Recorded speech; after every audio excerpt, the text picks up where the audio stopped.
Hello students, today we are going to discuss polyploidy. So what is polyploidy?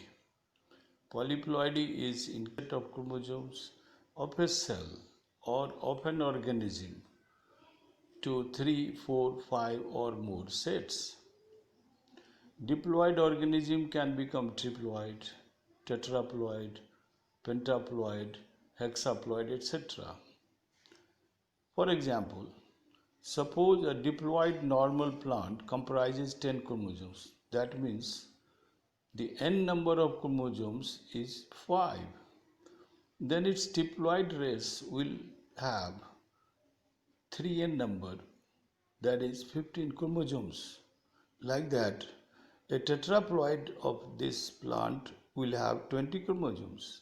The pentaploid will have 25 chromosomes, etc. So, in this case, you see the number of total set of the chromosomes changes. It increases from 2n to 3n to 4n to 5n to 6n even to 7n or 8n. 8n will be called octaploid and such plants will be known as octaploid. Look to this look to this picture. You see in this case one organism has been taken as an example, a hypothetical example where n number of chromosomes is just 3. So in case of diploid you will find 6 chromosomes, 2n number. But in case of triploids you will find 9 chromosomes, and like that you will find 12 chromosomes in case of tetraploid. So you see the 3 chromosomes which are actually in the haploid set of the plant is increasing individually.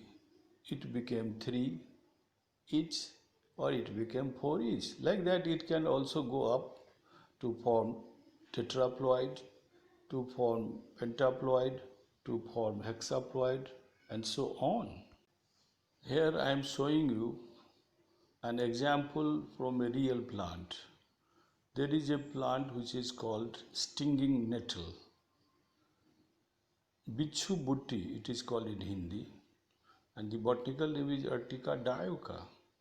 In Urtica dioica, apart from diploid plants, there are tetraploids and pentaploids distributed throughout the world. In diploid plant, we will find 2n number equal to 26. That is the real diploid. And the haploid number of chromosomes is 13, which should be called as X number. So X is equal to 13. In case of tetraploid, you will find 4X number. So that will become 52. And that will be the two sets of the chromosome because this tetraploid plant has established itself for the last several thousands of years. So the number which you are observing in this plant is 2n number. So in this case you will write it like this: 2n equal to 4x equal to 52.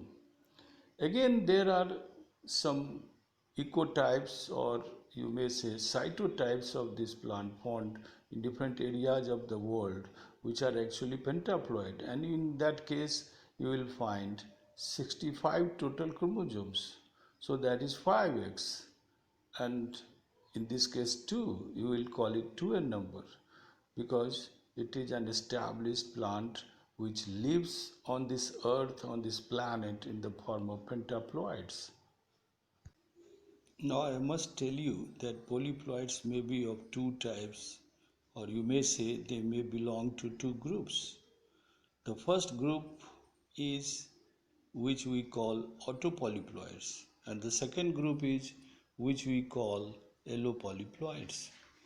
When same genome is duplicated, such as AAAA, it is autopolyploidy.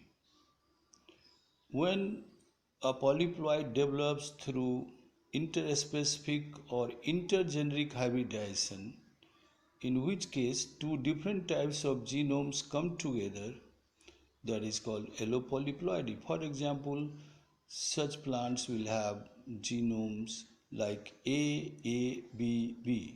If you don't understand this, I must tell you what is genome. Genome is, as a matter of fact, the total set of genes which a plant or an organism has. Naturally, all these genes are present on the total chromosomes of the organism. As a matter of fact, on the haploid set of chromosomes, which is duplicated in the second set. So, in case of diploids, there are two genomes, and we identify a genome by a capital letter of the alphabet, maybe A or B or C, like that. So, writing A means there is only one type of genome which is being identified, the letter A, capital A of the English alphabet. If you write a polyploid like B, that means it has the genome which is identified by the letter B. And if you identify AABB genomes in some plant, naturally that means the plant has two genome which is identified as A and two genomes which is identified by B. So that means it has two genomes of A type and two genomes of B type. Your wheat is a very good example of polyploidy. Usually we grow two types of wheats. One group is tetraploid while the other group is hexaploid. And these two types, or you may say groups of wheat, had originated from diploid parents.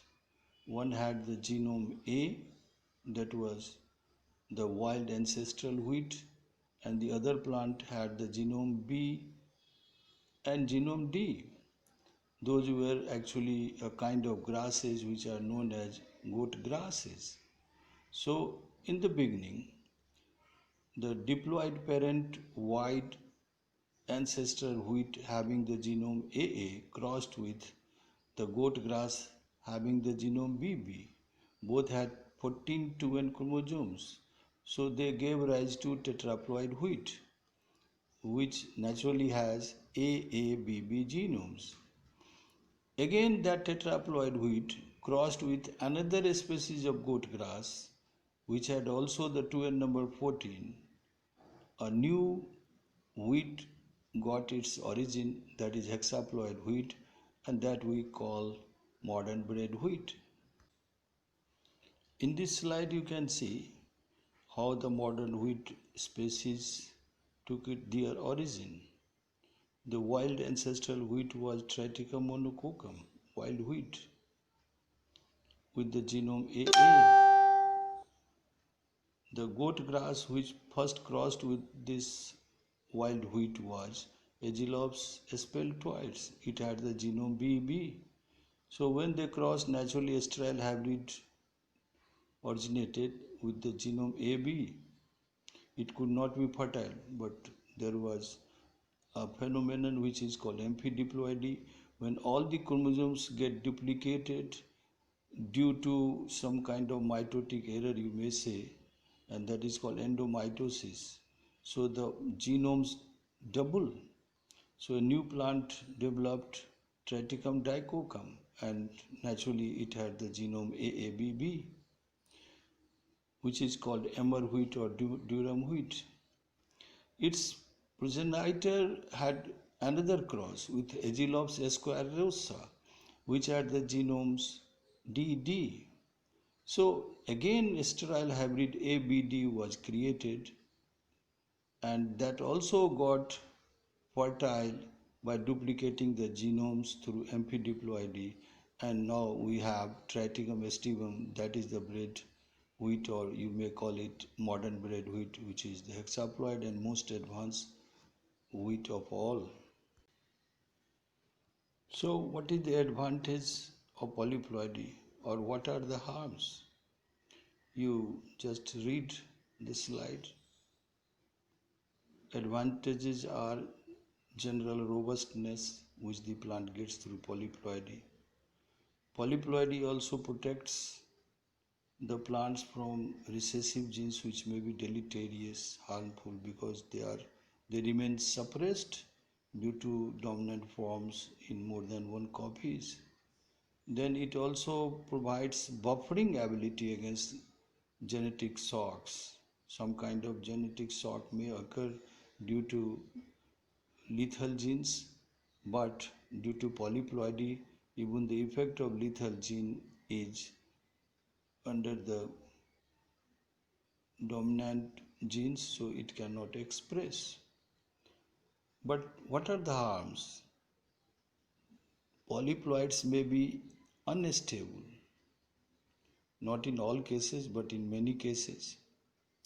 Again, because of polyploidy, in most cases there is problem during cell division, mitosis or meiosis. So these are the harms which we find that many polyploids have to face. Most of our common crops are diploid, but few are polyploids. You know, the wheat is the most important example. Sugarcane is also a polyploid. It is octaploid indeed. Thank you.